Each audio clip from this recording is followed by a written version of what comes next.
اور درس قرآن کریم کا آغاز سورہ القلم سے ہو رہا ہے۔ 68ویں سورت ہے، 6:8/1۔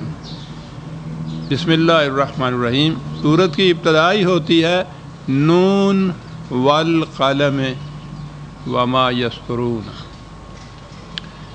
یہ پہلا ہی حرف نون ہے۔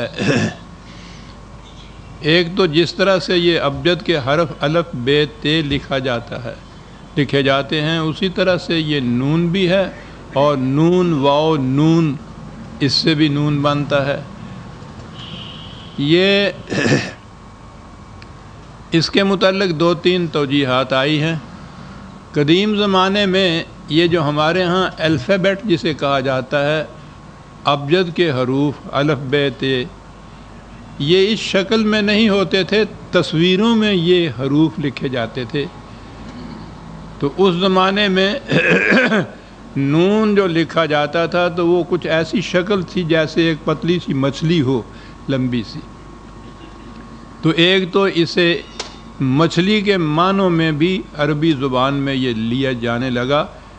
آپ کو حضرت یونس علیہ السلام کو ذنون کہا گیا ہے، مچھلی والا، صاحب الحوت بھی ہے جس کے معنی ہی مچھلی کے ہیں۔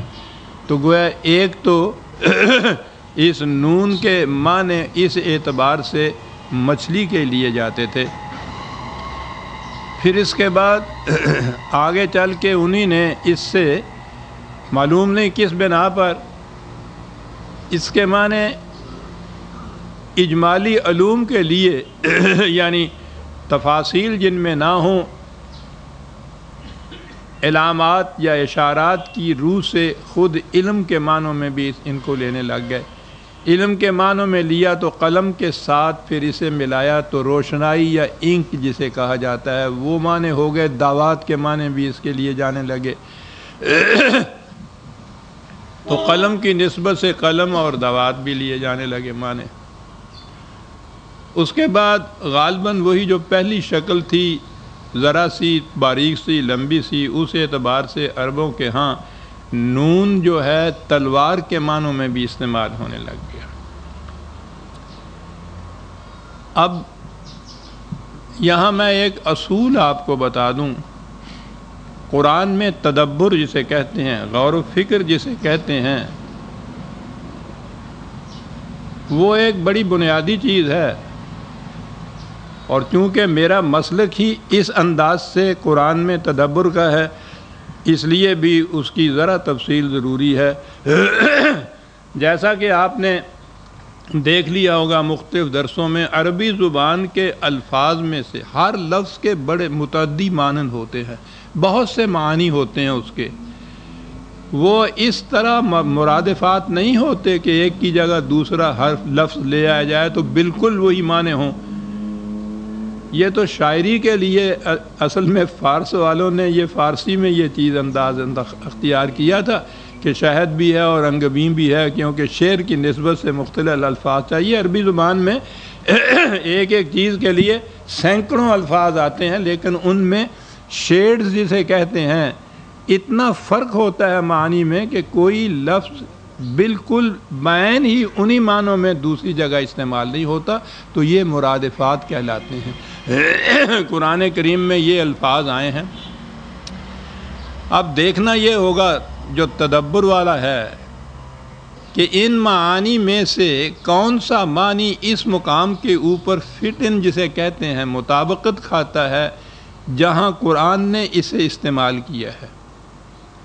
یہ ہے کہ اس مقام پر ان الفاظ کے معنی میں سے کون سا معنی لیا جائے گا۔ ایک تو یوں دیکھنا ہوتا ہے، اور پھر قرآن نے خود بتایا ہے، قرآن کریم کے سمجھنا کا طریقہ تصریف آیات ہے کہ ایک ہی چیز قرآن میں مختلف مقامات کے اوپر دہرائی جاتی ہے،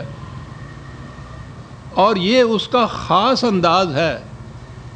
اگر وہ مقامات سامنے ہوں جہاں وہ چیز بار بار آئی ہے تو ہر مقام پہ اس کے معنی خود متعین ہو جاتے ہیں۔ تو تدبر کرنے والے کے لیے ضروری ہوگا ایک تو کہ وہ جو لفظ سامنے آیا ہے اس کے جو مختلف معانی ہیں وہ معانی سامنے ہوں۔ پھر دیکھنا یہ ہوگا اسے کہ اس میں سے کون سا معنی اس مقام پر جہاں یہ آیت میں لفظ آیا ہے وہاں یہ مطابقت کھاتا ہے، فٹ ان ہوتا ہے، اور اس کی سند اس کے پاس ہونی چاہیے۔ ایک تو لفظی معنی کی سند بہرحال وہ تو زبان کے اعتبار سے ہوگی، اور یہ جو معنی اس نے ان میں سے اس معنی کو منتخب کیا ہے اس کی سند یہ کہ قرآن کے دوسرے مقام کے اوپر یہ ان معنوں میں استعمال ہوا ہے۔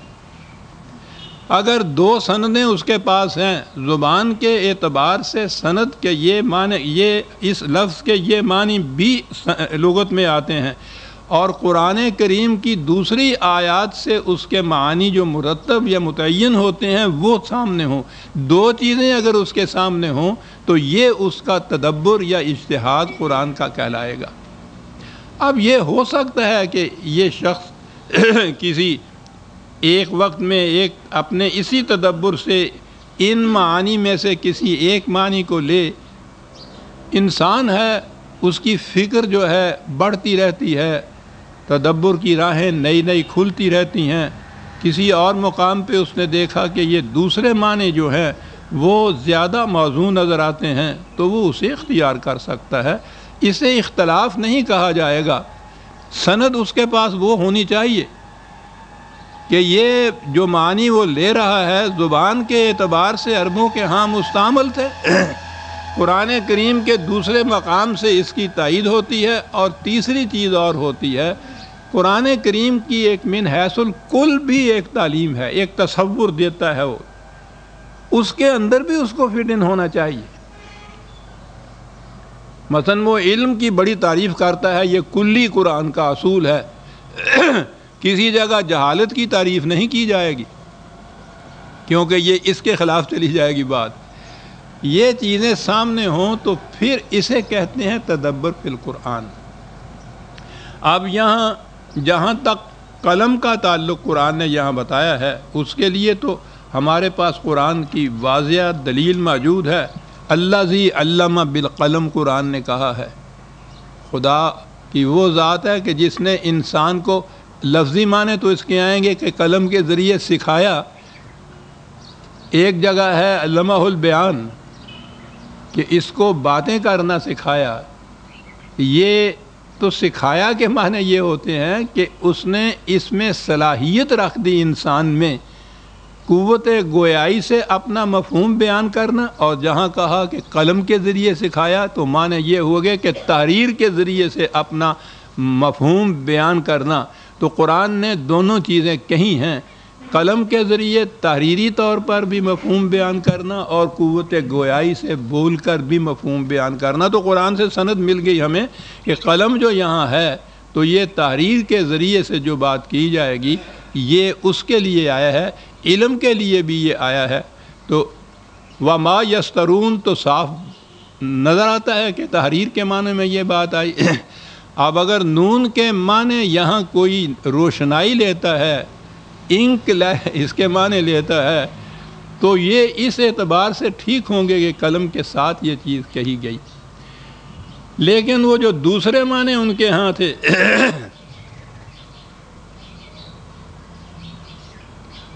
نون کے معنی تلوار جو انہوں نے لیے تھے، یہ ان کے لغت میں یہ معنی موجود ہیں، اور اب دیکھنا یہ ہے کہ اگر کوئی یہ معنی لیتا ہے تو قرآن کریم سے اس کی تائید کیسے پہلے ملتی ہے۔ لیکن میں پہلے اس قلم کی جو اہمیت قرآن نے بتائی ہے میں ذرا دو لفظ اور اس پہ اضافہ کرنا چاہتا ہوں۔